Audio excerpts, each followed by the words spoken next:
नमस्कार। आज मैं गीता में ध्यनिष्ठ व्यक्तियों के विकास के लिए किन किन गुणों का होना अति आवश्यक है, इसमें कुल 33 गुण हैं जिसके माध्यम से व्यक्तियों का विकास व्यक्तिगत लेवल पे होता है। गीता के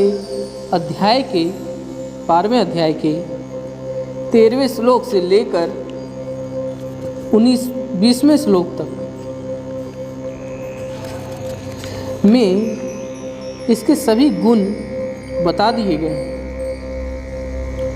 जिसके किसी भी गुण को मान लेने पे जीवन सार्थकता की ओर चला जा सकता है। 12वां अध्याय के 13वां श्लोक इस प्रकार है। अद्वेष्टा सर्वभूतानां मैत्र करुण एव च निर्ममो निरहंकारः सम दुःख सुख क्षमी। अद्वेष्टा, मैत्र, करुणा, निर्मम, निरहंकार, सम दुख सुख और क्षमी, ये टोटल 7 गुण हैं जिसको अपना लेने से व्यक्तियों के कायाकल्प हो जाती है। आगे के श्लोक में 4 गुण बताए गए हैं। संतुष्ट सततम योगी यतात्मा दृढ़ निश्चय मयर्पिता मनोबुद्धिर्यो मद्भक्त स मे प्रिय।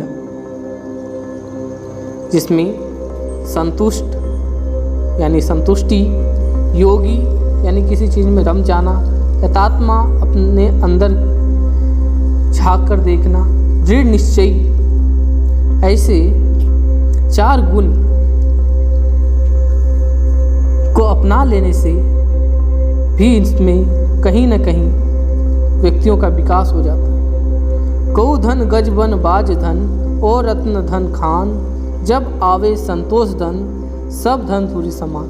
तो संतुष्टि के लिए ये बात कही गई है कि गौ धन गज धन बाज धन और रत्न धन खान, जब आवे संतोष धन सब धन धूरी समान।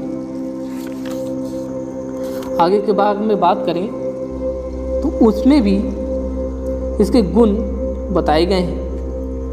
अस्मानो द्विजते लोको लोकानो द्विजते चय हर्षामर्ष भयोद्वेगैर्मुक्तो यो यस च मे प्रिय। यानी कि यस्मान यानी जिसमें न द्विजते मतलब उद्वेग जो न प्राप्त होता है, च मतलब और, यह मतलब जो स्वयं लोकात किसी जीव से, लोक कोई भी जीव, हर्षामर्ष भयोद्वेग भय और द्वेग से मुक्त यानी रहित है, वह भक्त मुझको प्रिय है। यानी कि जिसने कोई भी जीव उद्वेग को प्राप्त नहीं होता और जो स्वयं भी किसी जीव से उद्वेग को प्राप्त नहीं होता तथा जो हर्ष, अमर्ष, भय और उद्वेग से रहित है, वह भक्त मुझको प्रिय है। तो यहाँ पे 3 गुण आए हैं, यानी अस्मानो द्विजते लोका, जिसमें उद्वेग न प्राप्त होता न लोक से।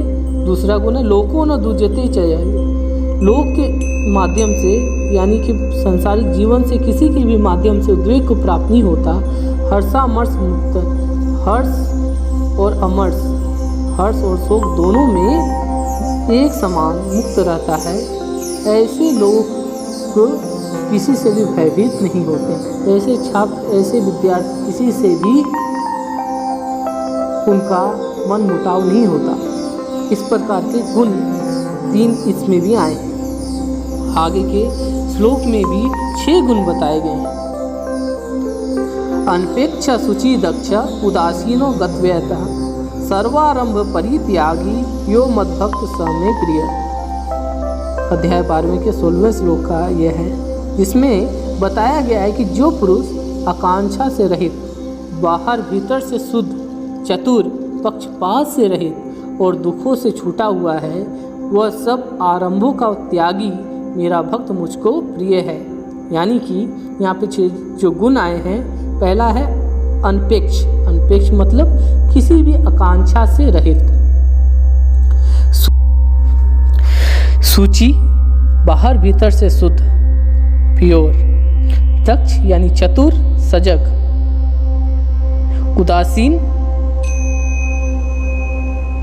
किसी से भी प्रलोभन में न आने वाला। गत व्यथा यानी दुखों से छूटा हुआ। सर्वारंभ परित्यागी, सब आरंभों का त्याग करने वाला। श्रेष्ठ कार्य करने वाला, प्रारंभ करता ही के गुण हैं ये 6, जिसके माध्यम से अपने अंदर पुरुषों या महिलाओं जिनकी भी अंदर में ये गुण आ जाएं, वो देवत्व को प्राप्त होते जाते हैं। आगे के श्लोक में बताते हैं कि यो न हृदयंती न दृष्टि न सोचयति न कांक्षति शुभाशुभ परित्यागी भक्ति मानी समे प्रिय। यानी कि शुभ अशुभ का परित्यागी, संपूर्ण कर्मों का त्यागी है, वो भक्त मुझको प्रिय है। भगवान बोलते हैं कि जो न कभी हर्षित होता, जो न द्वेष करता, जो न कभी कामना रखता, जो शुभ और अशुभ संपूर्ण कर्मों का त्यागी है, वो भक्ति युक्त पुरुष मुझको प्रिय है। जो न कभी हर्षित होता है, न द्वेष करता है, न कामना करता है, तथा जो शुभ और अशुभ संपूर्ण कर्मों का त्यागी है, वो भक्ति युक्त पुरुष मुझको प्रिय है। ऐसे 4 गुण, हर्ष्यति यानी जो हर्षित नहीं होता, द्वेषति न द्वेष नहीं करता, न सोचयति न कांक्षति न कामना करता है, और न शुभ और अशुभ कर्मों का त्यागी है। यानी 4 गुण जिसके माध्यम से लोगों में अंतर आत्मा का विकास हो जाता है। आगे के श्लोक में बताते हैं कि 4 गुण विद्यमान हैं। सम शत्रु च मित्रे च तथा मान अपमानयो शीतोष्ण सुख दुखेषु सम संग विवर्जित। अर्थात जो शत्रु मित्र और मान अपमान में सम है तथा सर्दी गर्मी और सुख दुखादि द्वंद्वों में सम है और आसक्ति से रहित है। इस प्रकार से यहाँ पे 4 गुण आए। पहला, शत्रु मित्र में समभाव रहना।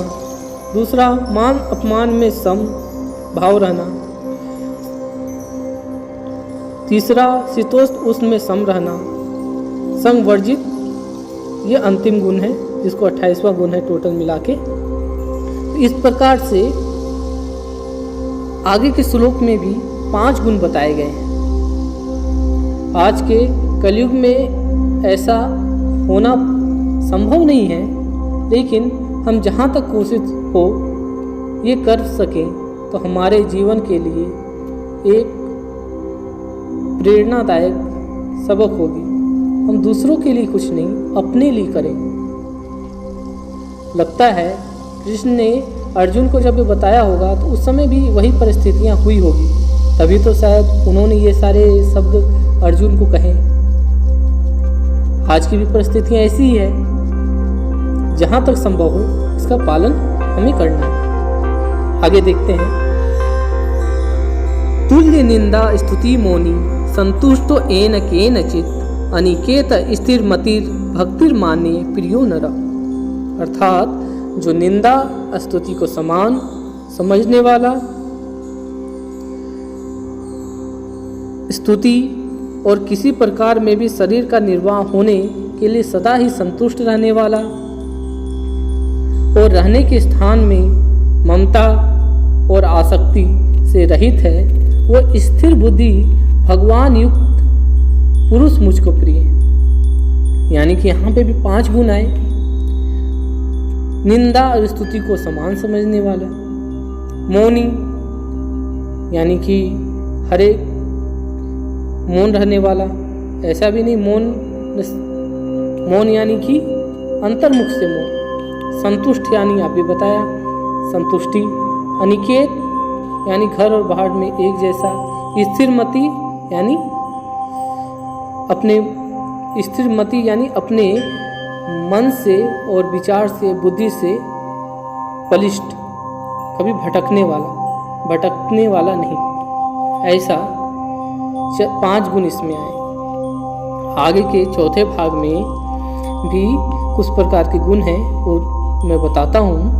ये तु धर्मानमृतम मिदम अथोक्त परशुपासते श्रद्धानाम मत्परनम भक्ता सोतीव में प्रिय। अर्थात परंतु जो श्रद्धान युक्त पुरुष मेरे परायण होकर इस ऊपर कहे हुए 33 गुणों का जो ऊपर बताया है, अभी मैं एक एक करके बताता हूँ फिर आपको।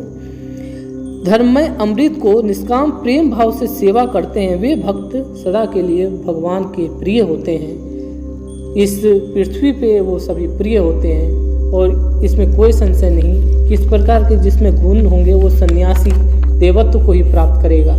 पहला गुण है अद्वेष्टा, दूसरा मित्र, करुणा, निर्मम होना चाहिए, 5वां निरंकार, 6ठा सम दुख सुख, 7वां क्षमावान क्षमी, 8वां संतुष्ट, 9वां योगी, 10वां यतात्मा, 11वां दृढ़ निश्चयी, 12वां अस्मानो द्विजते लोक, जिसमें उद्वेग को नहीं प्राप्त करता, 13 उद्वेन दुर्जते जन, यानी कि जो लोक से उद्वेग को नहीं प्राप्त होता, 14वां हर्षामर्ष मुक्त, हर्ष और अमर्ष में से मुक्त होता है।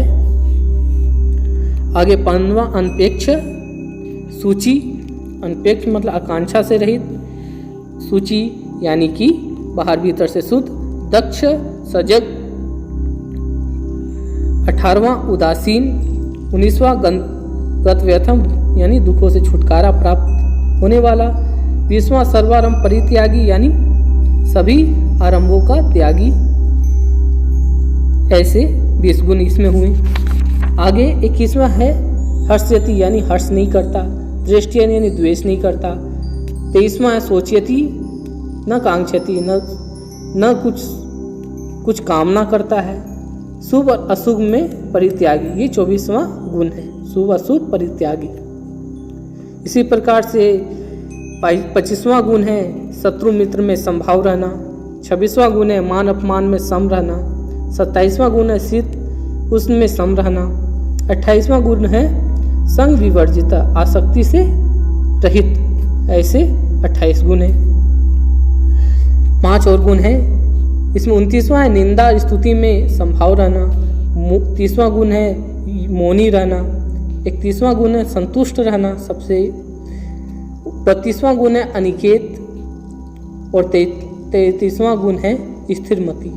इस प्रकार से 33 गुणों का विकास में किसी एक के ऊपर भी हम अपने ऊपर लागू करते हैं तो हमारा जीवन पर्यंत ही सुधार हो सकता है।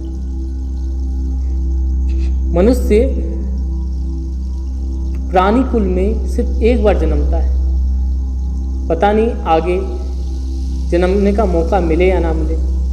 ना मैं डरा रहा हूँ ना मैं किसी को राय दे रहा हूँ, सिर्फ ये सभी से विनती है कि अपने ऊपर काम करें, अपना पर्सनैलिटी टेस्ट करते रहें।